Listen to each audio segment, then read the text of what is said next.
Bienvenidos a una nueva edición del Agora Live, una instancia de reflexión en la que abordamos distintos temas referidos a una sociedad libre, próspera y democrática, como también sus principales desafíos. Y el tema que hoy nos convoca lo hemos titulado La encrucijada constitucional.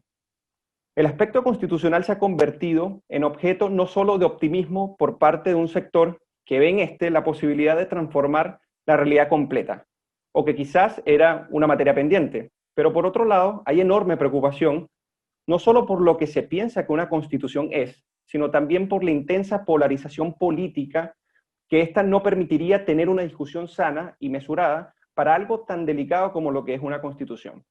Esto nos pone como país en una especie de encrucijada en donde los caminos emprendidos, tanto para aprobar como para rechazar un posible cambio constitucional, se encuentren o posiblemente choquen. Y algunos muestran intenciones de llevarlo bajo una democracia de consenso que hasta el momento se ha llevado institucionalmente, y otros pretenden avanzar sin transar. Y para tratar este interesante tema, tenemos el contar con Natalia González. Natalia González es directora de Asuntos Jurídicos y Legislativos, Libertad y Desarrollo, es abogada de la Pontificia Universidad Católica de Chile y máster en Derecho de la Universidad de Chicago. Se ha desempeñado como asesora legislativa en los ministerios de Hacienda, de Planificación y de Energía, y ha participado en el diseño de políticas públicas. Natalia es muy activa en las redes sociales y en los medios de comunicación del país para tratar temas diversos que van desde lo político y jurídico hasta lo constitucional, lo económico y lo tributario. Así que Natalia, muchas gracias por estar acá y bienvenida. Muchas gracias a ustedes, Eugenio, por esta invitación que me hace la Fundación para el Progreso para hablar de un tema que es tan relevante, ¿no es cierto? Y que además nos estamos acercando ya a la fecha del plebiscito, donde vamos a tener que tomar opciones, van a haber 2 sets de alternativas, y me parece súper pertinente abordar este tema hoy. Genial, y muchas gracias por compartir estos análisis y estas impresiones que tienes acerca de ello y que has venido compartiendo un tiempo. Y para ir entrando en tema, desde una mirada inicialmente política, te has referido, Natalia, en un par de ocasiones a que el tema constitucional preocupa debido a muchos factores, pero uno de ellos es la falta de neutralidad a la hora de abordar una discusión tan delicada como cambiar la Carta Magna.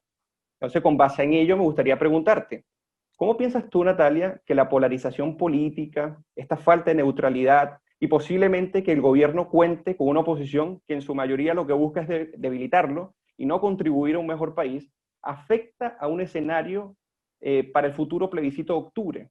¿Cómo ves tú este componente? Sin duda, lo que uno ve que está ocurriendo a nivel de las decisiones políticas y de política pública en el Congreso no es muy auspiciador de cara al proceso constitucional que vamos a enfrentar. Porque independiente de que aquí gane una convención constitucional compuesta por 155 ciudadanos, dentro de los cuales van a haber bastantes políticos, ¿no es cierto?, algunos reconocidos y otros quizás no tanto, pero la mayoría de ellos van a ser miembros de partidos políticos porque esas convenciones se eligen bajo las mismas reglas que la Cámara de Diputados. Entonces, no van a ser personas, por así decirlo, ajenas al quehacer político. Entonces, cuando uno ve lo que está ocurriendo hoy día en la política activa, eh, tiene legítimas incertidumbres de cara al proceso que viene, porque uno dice, ¿por qué una convención que de alguna manera va a emular a la Cámara de Diputados, a la Cámara de Representantes, va a tener un tono muy diferente al que está teniendo hoy día la política para abordar materias de la mayor importancia?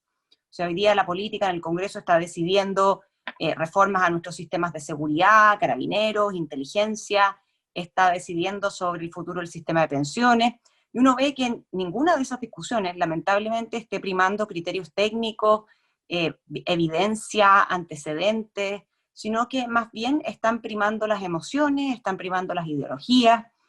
Y el problema de eso es que si nosotros traspolamos eso a la Constitución, a un debate constitucional, este debate polarizado, no basado en antecedentes, un debate que más bien pareciera querer cobrarse una suerte de revancha con la Constitución actual, en vez de ver qué aspectos de la Constitución actual hoy día no están funcionando bien, porque hay algunos que hay que mejorar. Pero pareciera que el espíritu no es eso, es más bien cómo nos alejamos tanto de esta Constitución actual que en vez de movernos hacia una cosa quizás un poco neutra, como plantean algunos constitucionalistas que yo he escuchado, más bien pareciera que es una cosa pendular, o sea, que nos movemos desde la supuesta constitución neoliberal, que a mí ese término no me gusta, es un término inventado, Y es un término que a mi juicio nace de esta misma superioridad moral que tiene la izquierda para juzgarnos a los que somos más liberales. Y se mueve entonces hacia una constitución que más bien lo que quiere es hacer primar el Estado por sobre las sociedades intermedias, los cuerpos intermedios de la sociedad. Es una constitución en la que los problemas sociales se han constitucionalizado. No es una constitución, no es un debate constitucional que va a estar, creo yo, lamentablemente enfocado en los problemas que sí pudiésemos hoy día tener dentro del sistema político, dentro de los funcionamientos de los órganos de gobierno, los colegisladores. La discusión no está ahí. Entonces, si a eso le sumamos un ambiente político polarizado, que no está debatiendo racionalmente, que no está deliberando, y que además va a tener plazos, mira, 2 años es harto tiempo, pero en esos 2 años tienen que ocurrir 2 cosas. Se tienen que poner de acuerdo el reglamento para funcionar, y después tienen que ponerse de acuerdo en la nueva constitución. Y el reglamento les puede tomar mucho tiempo, no hay plazos fijados, obviamente está siempre el plazo como la espada de Damocles de los 12 meses, ¿no es cierto?, totales que tiene para redactar la nueva constitución. Pero la verdad es que de esos 12 meses se pueden pasar buena parte en el tema del reglamento y después va a haber un apuro por sacar la constitución como texto para el plebiscito. Entonces, a mí me preocupa que hoy día las reglas están poco claras, en un contexto político polarizado, muy asusado además por la amenaza, la violencia, que está siempre latente. Siempre dicen que no hay momentos perfectos para escribir o redactar nuevas constituciones, muchas de ellas son productos de la posguerra o de crisis institucionales o políticas, y parte de eso es cierto, pero esta fue como una especie de herida autoinfligida. Nosotros hasta antes del 18 de octubre éramos un país que por supuesto tenía problemas, ¿quién puede negar eso? Pero no estábamos en una situación de crisis ni por cerca. Entonces cuando nos buscamos esto nosotros mismos, y este es el contexto, y tú ves que no hay disponibilidad por parte de la clase política para abrirse a ciertos temas que a mí me parece que son obvios del debate, como por ejemplo cómo se va a votar adentro en la constituyente, el texto entero, por norma, etcétera, me parece que son aliños y condimentos que más bien nos agrian esta comida que nos den luces de esperanza.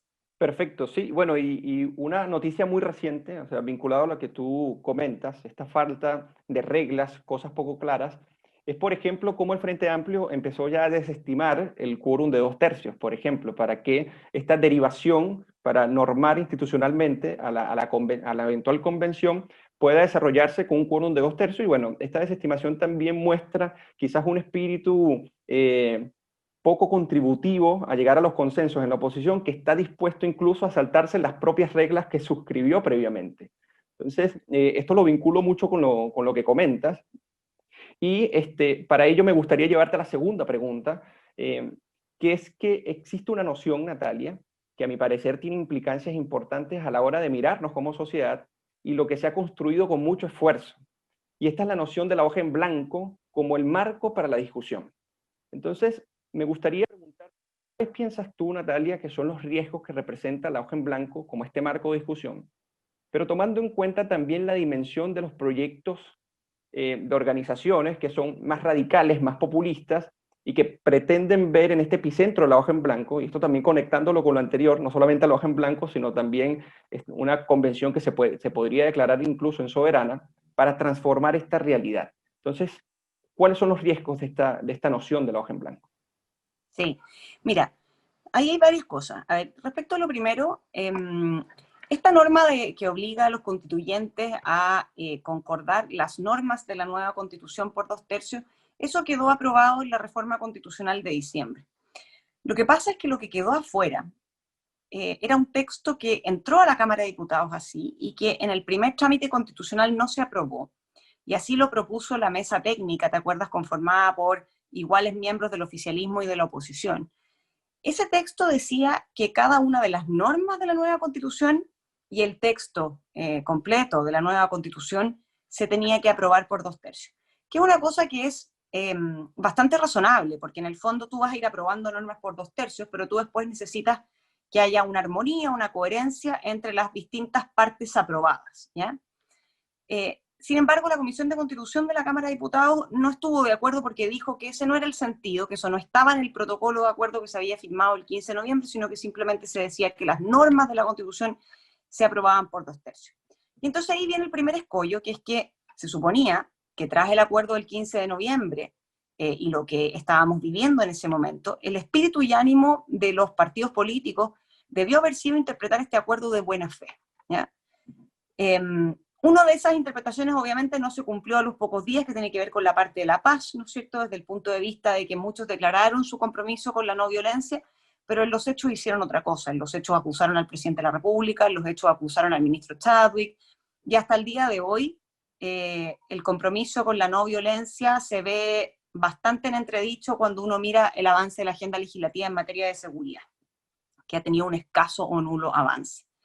Entonces, primer flanco. Y con respecto al tema de los 2/3, segundo flanco, porque la verdad es que uno dice, en cualquier cosa, en cualquier contrato, en cualquier documento que uno firma y donde se compromete a tener una discusión a futuro, lo que esperaría es que las partes busquen un resultado que es armónico y de la mayor conveniencia, por así decirlo, para los dos lados firmantes. Y aquí más bien pareciera ser que no es el espíritu que está prevaleciendo en la oposición. La oposición está tratando de sacar una ventaja pequeña, a mi juicio, al interpretar que es norma a norma 2/3, pero que después, cuando tengamos el texto completo, no es necesario una revisión final y una aprobación del texto entero por 2/3. Entonces ahí surgen dos dudas. Una primera es, bueno, ¿qué incentivos van a tener las partes entonces para hacer una constitución maximalista o minimalista?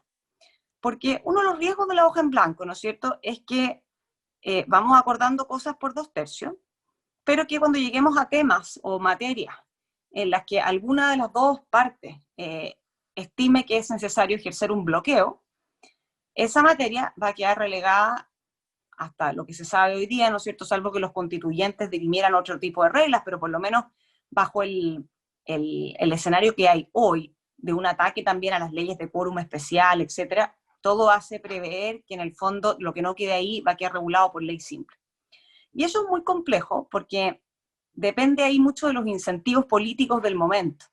Por ejemplo, si la Constitución va a regir in actum, que es muy difícil, ¿no es cierto?, porque va a estar rigiendo en la mitad de un gobierno recién electo, además, pero supongamos que algunas cosas van a regir in actum, y supongamos que sale un gobierno de derecha, ¿ya?, que se elige a Joaquín Lavín, ¿ya?, suponiendo que Joaquín Lavín todavía está en la centro-derecha.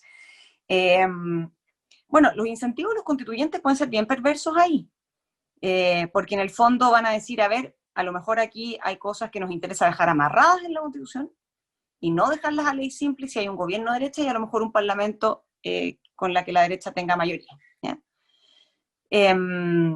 Y eso hace de la Constitución un equeco, porque al final vas a terminar metiendo en la Constitución un montón de cosas que no son constitucionales propiamente tales o no debieran serlo porque debieran estar dejadas a la libertad de los gobiernos democráticos futuros. Después, por otro lado, tienes el incentivo contrario, que es que si es que lo que ellos estiman es que en general o en el futuro van a tener mayorías en el Congreso, entonces más bien regulemos lo menos posible en la Constitución y dejemos lo demás a mayorías simples que van a poder fácilmente controlar desde la oposición.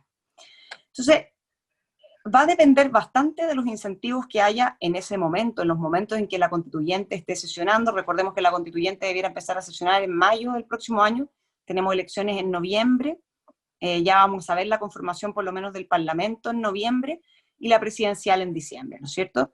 Y como te decía, los primeros meses van a estar debatiendo el reglamento, entonces probablemente cuando ya entren a los contenidos ya van a saber con qué congresos se enfrentan después y con qué gobierno eventualmente se van a enfrentar. Y eso va a ir dibujando de alguna manera los incentivos de los constitucionales. El otro problema que veo yo ahí es que no nos hemos puesto de acuerdo, lamentablemente, en qué entendemos por esta partida de hoja en blanco. Porque una hoja en blanco es una hoja en blanco. O sea, efectivamente no hay ninguna obligación para los constituyentes de tomar el texto de la Constitución actual, ni de la del 25, ni de la del 33, para partir. Ahora, si tú me preguntas a mí una interpretación de buena fe, lo que debiera hacer es eso. Es dejar de lado la soberbia de una sola generación, mirar lo aprendido por generaciones anteriores, mirar lo que ha funcionado bien en nuestra institucionalidad, mirar cuáles son los problemas y entrar en esos temas con mayor detalle. Y sobre todo, con mayor detalle en la relación entre los poderes políticos. Obviamente una constitución tiene por finalidad limitar el poder, ¿no es cierto?, a través de los derechos y las libertades de los individuos que se consagran, pero también tiene por finalidad generar una arquitectura del poder que funcione bien. Hoy día en Chile, dado los cambios que le hemos estado haciendo al sistema electoral, que no está en la Constitución, está en la ley electoral, y a parches, ¿no es cierto?, a la Constitución, hemos terminado efectivamente con un sistema político que hoy día no funciona bien.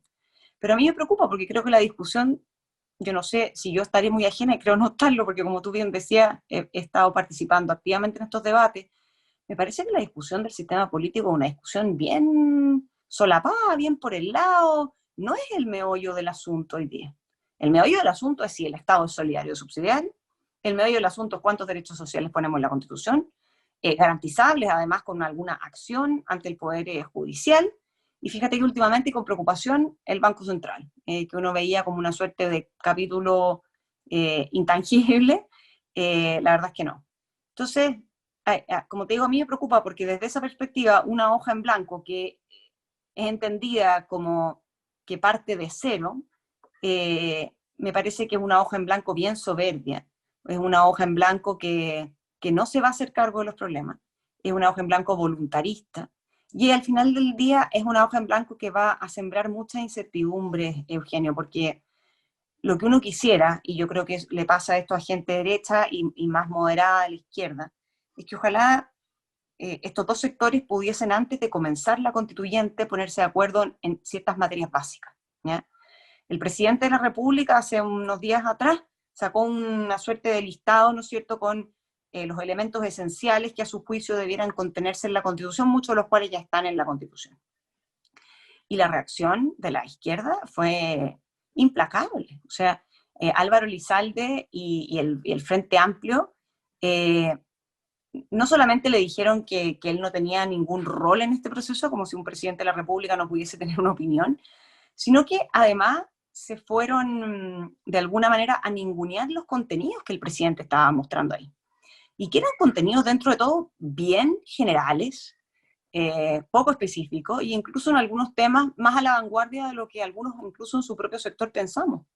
Entonces, que no seamos capaces como país de siquiera ponernos de acuerdo en esos mínimos básicos, a mí me complica y creo que hace más incierto aún y más una aventura que más parece una locura, embarcarse en un proceso así. Sí, y yo concuerdo mucho contigo, porque cuando Sebastián Piñera, yo me imagino la promoción de un debate, pero también una preocupación de mínimos para poder discutir, también es contra esa soberbia, ¿no? De creer que hay que revisar todo, o sea, toda la historia y plasmarla desde cero, y que esto también se enmarca en una dinámica mundial sobre ver el pasado siempre con recelo, rechazarlo por en sí mismo ser pasado y que nada acumula que valga la pena para poder tenerlo en el presente, porque hay una especie, no sé, de obsesión con que lo presente es lo moderno y solamente hay que ver el futuro. Y pienso yo, y podemos convenir que ninguna nación progresa exactamente de esa misma manera, como negando sus logros, negando las luchas y las conquistas que incluso están en los cuerpos constitucionales, y que este proceso de reforma, pienso yo, que tiene la Constitución actual ha demostrado ello. O sea, la Constitución de 1980 ha tenido muchas reformas, tiene una firma distinta al presidente que la promulga, y que poco a poco se han venido haciendo reformas que legitiman incluso ello, aquellas conquistas que se van dando en este cuerpo constitucional, tradición institucional. Y para ello, entonces ahora me inserto en la tercera pregunta, que va hacia este aspecto que es más de la cultura política y la tradición de Chile, ¿no?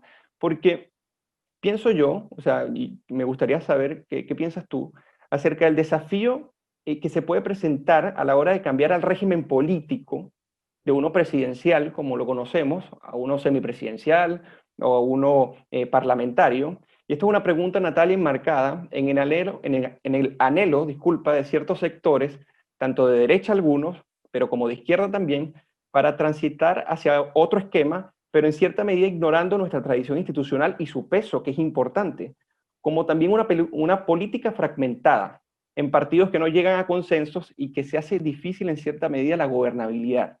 Entonces, ¿qué piensas tú sobre este traslado? Pero no solamente es empezar desde cero, sino que por otro lado también es cambiar cómo nos vemos, y este espejo a veces en algo que no somos. O sea, en el sentido de, por ejemplo, traer en, sistemas políticos y de gobernabilidad como el alemán, por ejemplo, o como el norteamericano, que son claramente federales, con respecto a nuestra tradición, la manera en que nos damos las leyes, la manera en que nos identificamos en la discusión política, y que a veces pienso que la propia oposición se desliga de ello o simplemente quiere debilitar tanto a la presidencia de la República para poder enmarcarnos a un camino que está lleno de incertidumbres. ¿Qué piensas tú de este asunto de cambio de régimen político?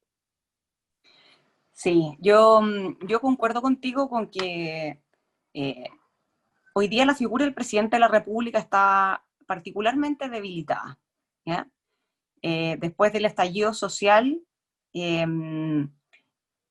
entre las fuerzas de oposición, y por qué no decirlo también el propio gobierno, han contribuido a debilitar primero a la figura del presidente Piñera con nombre y apellido, pero después, en segundo lugar, a la figura presidencial. Y eso uno lo ve en las declaraciones de los parlamentarios, con lo que están haciendo en el Congreso, el parlamentarismo de facto, el irrespeto total a la iniciativa exclusiva del presidente de la República, con las mociones parlamentarias del 10%, con las mociones parlamentarias para crear un impuesto al patrimonio vía reformas constitucionales. O sea, lo que uno observa en esa materia es ya un completo desapego de la institucionalidad vigente para intentar imponer más bien una institucionalidad en los hechos, ¿ya?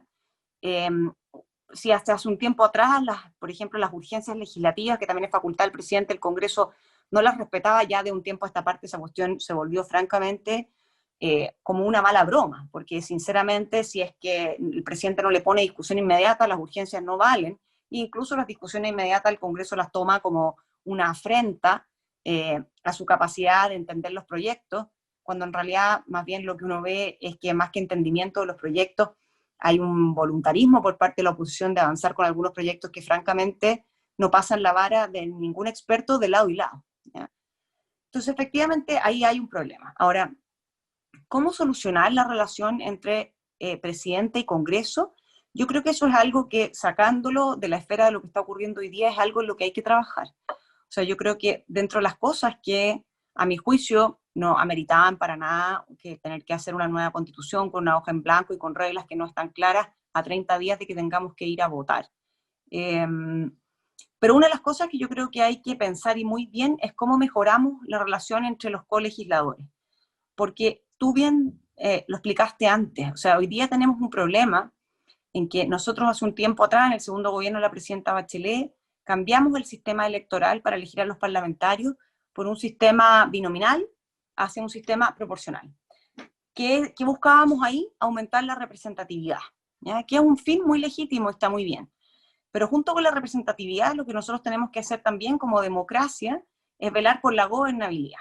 Y yo creo que eso se sacrificó en esa reforma. Entonces hoy día, incluso la propia presidenta Bachelet lo vivió, a pesar de que tenía dos cámaras mayoritarias oficialistas en ese minuto de apoyo, ella experimentó también la atomización y muchas de las reformas, a pesar de la gran cantidad de reformas estructurales que hizo, otras simplemente no pasaron porque se le desgranó el choclo a ella misma, las fuerzas políticas que la apoyaban. Entonces, eran fenómenos como de discolaje hasta ahí. Pero después, ya directamente, con el cambio al sistema proporcional, sin poner algunos mínimos, ¿no es cierto?, en el umbral de elección, sin tampoco velar porque hubiese una colaboración entre el Congreso y el presidente, hoy día sí tenemos un problema, ¿ya? Entonces, yo estoy contigo en que uno no puede llegar y trasladar a nuestra constitución y a nuestra institucionalidad instituciones propias de otros países y creyendo que porque funcionaron en Nueva Zelanda, en Estados Unidos, en otros lados, van a funcionar acá por arte de magia. Porque obviamente aquí hay una idiosincrasia y una tradición y una cultura que es distinta y que va a tener que adaptarse a esos cambios, ¿ya? Entonces yo más bien creo que lo que hay que hacer ahí son ajustes, ¿ya? Parte de esos ajustes tienen que ver con cómo lograr, por ejemplo, que los gabinetes del presidente de la República, sea quien sea, tenga una mayor relación o relacionamiento con el Congreso. Cómo lograr, por ejemplo, que la ciudadanía también tenga más empoderamiento frente al Congreso, frente al presidente y en el proceso político. Yo creo que algo está pasando también que nos pasa a los ciudadanos que vemos que como estos colegisladores no funcionan, también queremos tener más injerencia, ¿ya? Y ahí hay cosas que se pueden hacer, oportunidades que se le pueden dar a la ciudadanía para participar un poco más allá de los 4 años que participa votando. creo también que a nivel, por ejemplo, de hoy día cómo están estructuradas las elecciones, a mí me parece que no fue una buena idea esto que el periodo presidencial tenga una primera vuelta y después una segunda vuelta, pero que el Parlamento se elija en la primera vuelta del presidente. Yo creo que eso, los incentivos no están bien alineados, porque a lo mejor si uno elige al Parlamento en la segunda vuelta presidencial, uno ya más, tiene una idea más clara de quiénes son los dos candidatos que van, quién tiene mayor posibilidad, y probablemente la ciudadanía también para dar mayor gobernabilidad pueda inclinarse por un Congreso que no termine siendo completamente contrario al presidente que va a salir. O sea, yo creo que hay algunos ajustes ahí que ameritan revisión. Yo no te digo que sean la solución, pero me parece que ese es el punto más, para mí, clave de este cambio y que lamentablemente está fuera hoy día de la palestra pública. Sí, incluso llegó un momento que tanto se satanizó el binominal que ya la justificación de un cambio se explicaba por sí misma, independientemente de sus efectos, de sus consecuencias, de cómo estuvo estructurado, y básicamente es el poder o la legitimidad por la legitimidad en sí mismo, pero no con base en la utilidad que te permite la institucionalidad y poder permitir una gobernabilidad posible, y que prácticamente la vemos hoy día, pero que también la podríamos ver, estas consecuencias, en un sistema donde el Parlamento tenga tanto poder que las cuestiones fundamentales y sustanciales de la República estén al fervor del calor de la discusión política que se manifieste en este caso en los congresos. Y eso sí genera mucha inestabilidad. Entonces, por eso te lo preguntaba, porque es algo que normalmente no se ha querido tratar, incluso en la palestra pública son otros los temas que tienden a absorberla, pero este en específico que me parece que es fundamental, quería saber tu opinión, porque creo que también es un tema que posiblemente en el futuro se vaya a tomar en cuenta, y más como se está estructurando estos partidos, que es distinto, por ejemplo, como en Alemania, 5 grandes organizaciones, en Estados Unidos 2 grandes organizaciones, pero que pueden sentarse, pueden consensuar, hay una tradición que les permite realmente poder llegar a ciertos acuerdos, pero los cambios que hasta el momento se han efectuado en nuestra política local distan mucho de poder llegar a un nivel de organización en este momento, no quiero decir en un futuro, pero en este momento, para poder hacer que un sistema, no sé, parlamentario sea tan exitoso como en estos países mencionados. Ahora, me gustaría ahora llevarte a un asunto que tú comentabas al inicio y que me parece fundamental en el contexto del plebiscito y manteniéndonos en este tema de la encrucijada constitucional, ¿no? Y es el factor de la violencia, Natalia, ¿no? Debido a que este factor se ha erigido como uno de los principales componentes que pueden evitar que la discusión vaya hacia una mejor constitución que la que tenemos, que era lo que comentábamos, pero por otro lado hay una campaña del terror que la misma oposición, o sea, no toda, pero parte, utiliza para afirmar, y esto también en tono de amenaza, que si no gana el apruebo, la violencia podría desatarse casi que sin límites, o que causaría una gran frustración que ella derivaría en violencia, ¿no? Entonces, lo que me gustaría preguntarte es, ¿cómo piensas tú que esto podría afectar tanto el proceso de la discusión, pero también la autonomía y la libertad de quienes eventualmente pueden ser constituyentes? Como también al sistema democrático, que pienso, Natalia, es fundamental para que esta discusión tenga un buen puerto, o sea, en términos de la cultura democrática. ¿Qué Sí, piensas tú sobre este factor? sí. A ver, yo creo que es de la mayor relevancia, Eugenio. O sea, si uno piensa, la verdad es que este proceso constituyente se gesta gracias a la violencia. Esa es la verdad.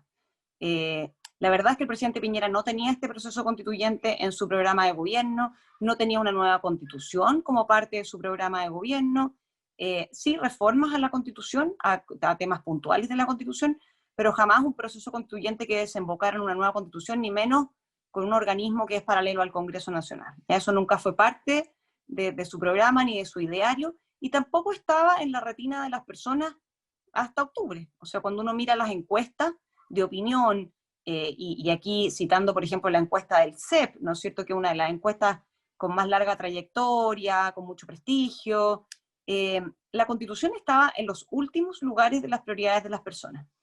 Y a mí me parece que las personas estaban actuando con bastante sentido común, porque las prioridades de las personas están en las pensiones, están en la educación, están en la salud, y con bastante sentido común tenían, parece, harta claridad de que el problema no era un problema constitucional. Incluso era el 3%, si más no me equivoco. 3%, sí, 3%. El problema de ellos pasaba por buenas soluciones de política pública.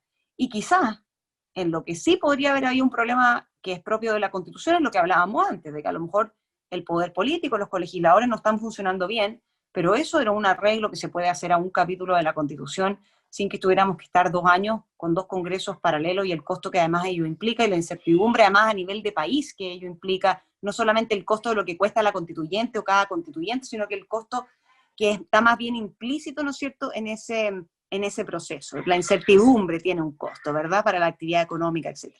Entonces, ¿qué es lo que a mí me preocupa de la violencia? Es que hay ciertos sectores que prefieren mantener la violencia latente porque sienten que es la única manera de lograr el objetivo.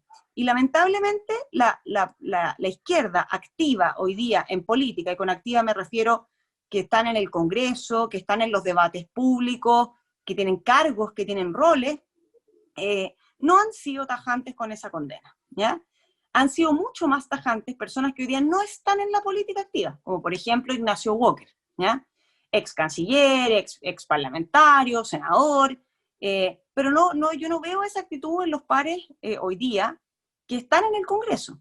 Más bien a esos pares lo que les ocurre son dos cosas. A un grupo de extrema izquierda les sirve, derechamente. Incluso ayer Pamela Giles, ¿no es cierto?, que está promoviendo un segundo retiro del 10% para la Navidad, pedía que por favor la calle se mantuviera activa para poder sacar adelante este proyecto.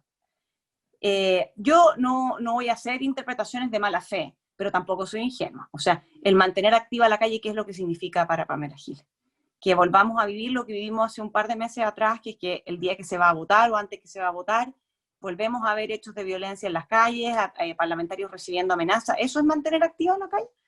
Porque si eso es mantener activa la calle es de una irresponsabilidad brutal, que es lo que a mí me parece que ella hace, ¿ya? Entonces, ¿qué es lo que a mí me preocupa? Me preocupa que hoy día tú tienes un sector de la población que está consciente de eso y que sabe que va a haber algún grado de violencia latente durante todo el proceso para ir consiguiendo objetivos, pero que prefiere, y eso te refleja el temor que hay en la población respecto a este proceso, que prefiere que haya un proceso constituyente, incluso sujeto a este temor, a la violencia, a la fuerza, para salir institucionalmente de esto, que no haya, ¿ya? Porque tiene miedo. Dice, bueno, es que si no, ¿qué hacemos? Se toman la democracia.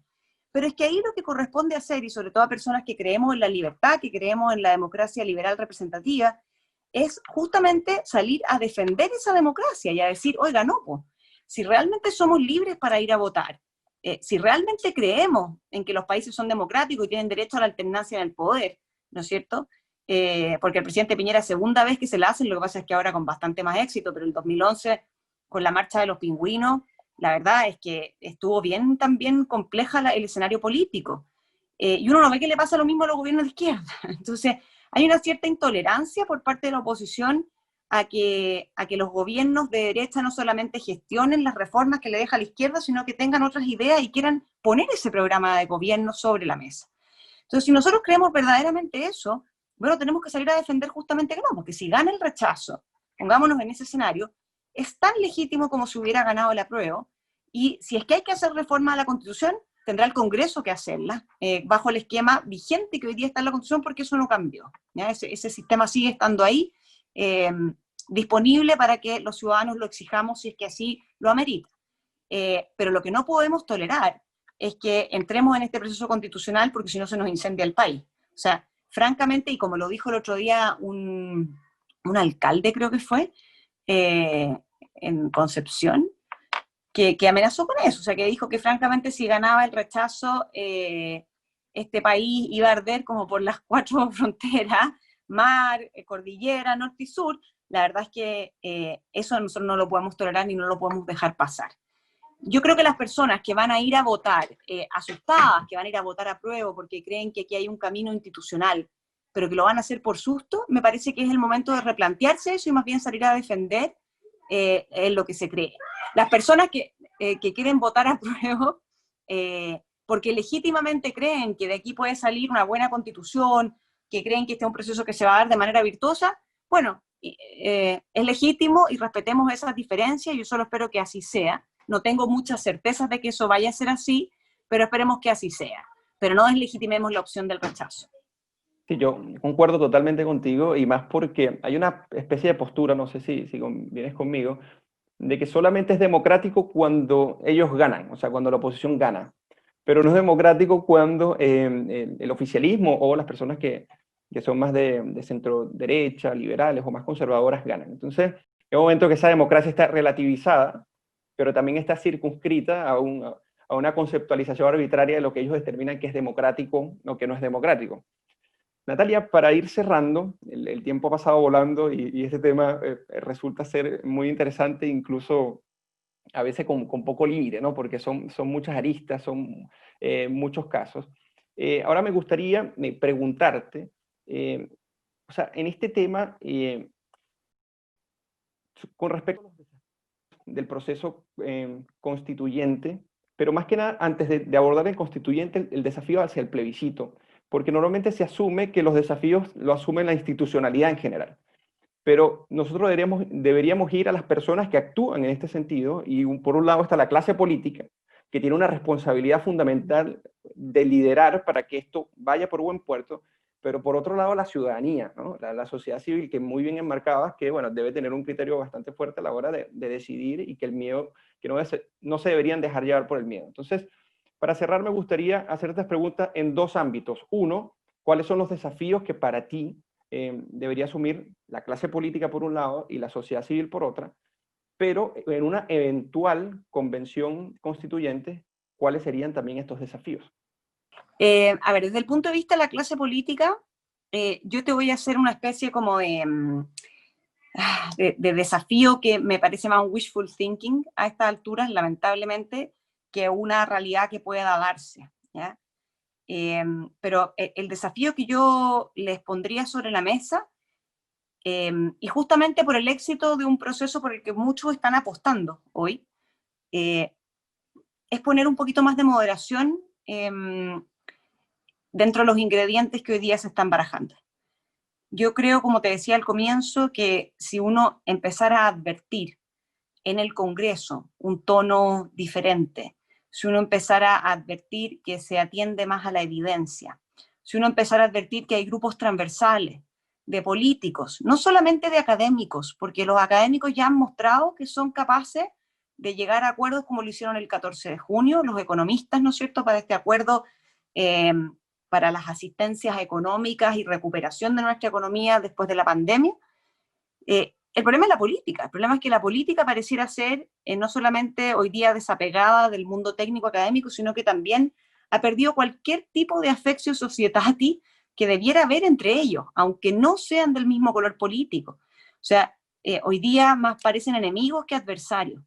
Entonces, si tú me preguntas a mí, el gran desafío hoy día de todos los que nos embarcaron en esto, porque también aquí hay partidos de derecha que suscribieron ese acuerdo, todos por distintas razones, algunos lo hicieron desde la izquierda con ganas de tener una nueva constitución, con una convención constituyente, y desde la derecha mi percepción es que más bien lo que hicieron fue salvar la democracia, que estaba en riesgo en noviembre, y sobre todo a la figura del presidente, por la que todos temimos de alguna manera durante esos días entre el 12 y el 15 de noviembre, en que varios temimos que no terminara el gobierno, y eso hubiera sido un desastre, un gobierno democráticamente electo. Ahora mirado hacia atrás, la verdad es que lo que sacrificamos fue harto.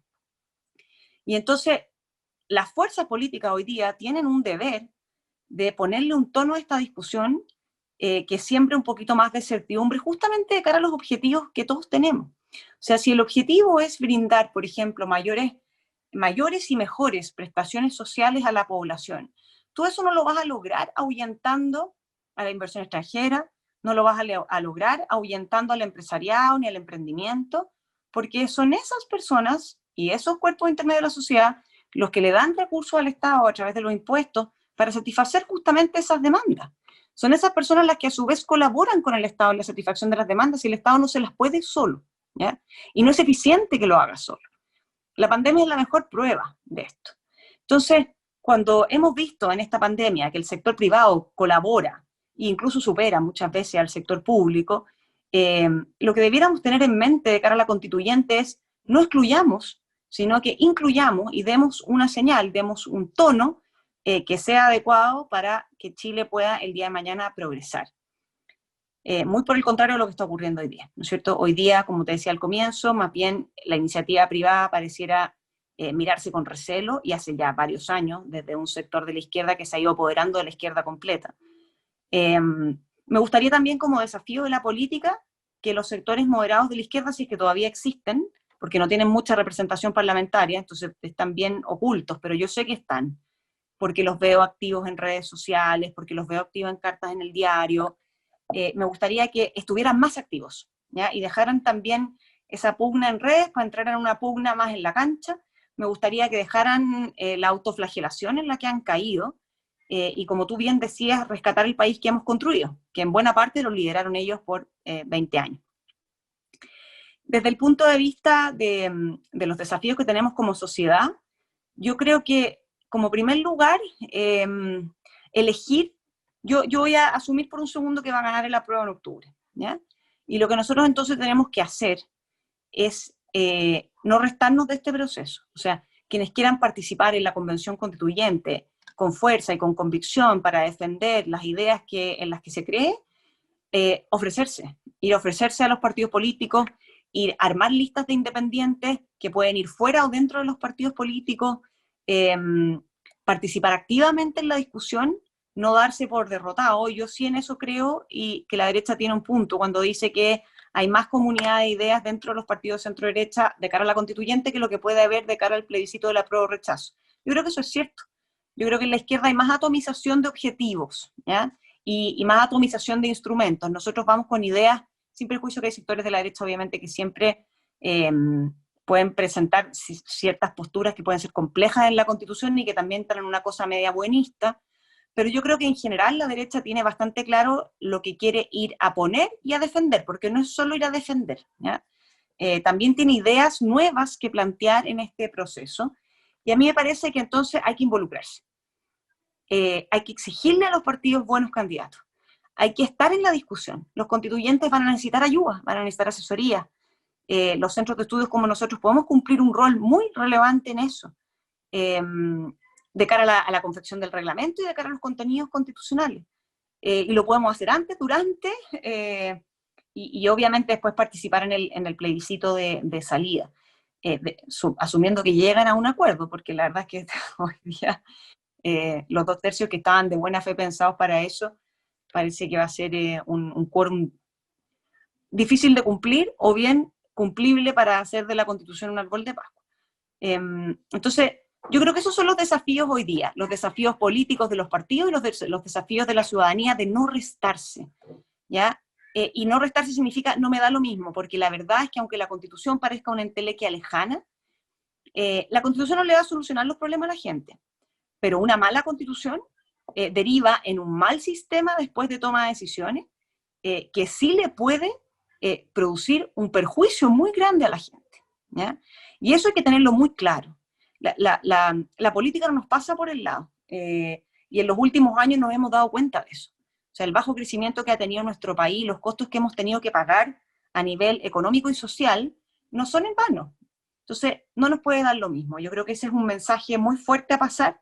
Hay que involucrarse, hay que estar en este proceso, hay que ir a defender las ideas, y hay que ayudar, porque adentro de la constituyente van a haber distintos personeros con distintos roles, va a haber gente vocera, va a haber gente que va a estar ahí como hormiga haciendo la pega, va a haber gente que tiene que convocar a la sociedad civil, arengarla en el buen sentido de la palabra, a defender las ideas de la libertad en las que nosotros creemos, y eso hay que hacerlo, porque eso es un rol permanente. O sea, no sacamos nada con ir a la constituyente y sacar una buena votación, sino vamos convenciendo a la sociedad de que en realidad ese es el mejor camino, ese es el mejor proyecto, que ofrecemos un proyecto que es más estable y más próspero en el tiempo que el que ofrece la oposición. Entonces, eso, convocar, estar presente.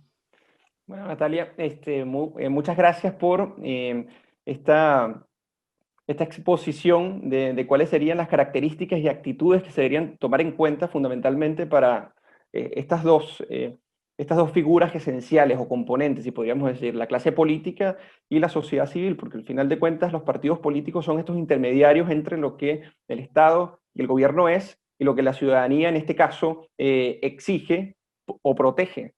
Y al final de cuentas, cuando uno activa con respecto a lo que cree y que vota en el sentido libre de miedo, esto también representa de que un sector no va a ser hegemonía sobre otro. Porque yo creo que lo peor que nos puede ocurrir también es que un sector, por falta de participación política, termine erigiéndose como monopólico en una convención y haciendo de la Constitución lo que quiera. Y tú muy bien decías, una Constitución no le soluciona los problemas a la gente, pero puede hacerle muy mala la vida a las personas a través de un mal rayado de cancha y a través de las atribuciones que se le puede dar al poder político para excederse también posteriormente de sus atribuciones. Y estos casos existen innumerables y América Latina parece ser un nido donde crecen estos ejemplos. Natalia, de verdad agradecerte por tus reflexiones, por tus precisiones e impresiones sobre lo que es el proceso hoy, lo que va a ser el proceso en un futuro, y esperamos seguir contando contigo para una próxima oportunidad y como siempre, bueno, con amiga de la casa, contar contigo en otras actividades. No, Eugenio, al revés. Muchas gracias a ustedes por el espacio. Creo que estas instancias de reflexión y de conversación resultan bien ilustrativas. Habrá gente que las escucha y podrá compartirlas o discrepar, pero creo que los puntos se han planteado con respeto y con fundamento. Y les agradezco a la Fundación para el Progreso que me invitan constantemente a sus actividades y muy agradecida por esa consideración. Y muchas gracias a ti por siempre, bueno, por la disposición. Y bueno, ya será hasta una próxima oportunidad y comentarles a todos los que nos ven que nos vemos en una próxima edición del Agora Live. Así que hasta una próxima oportunidad. Hasta luego.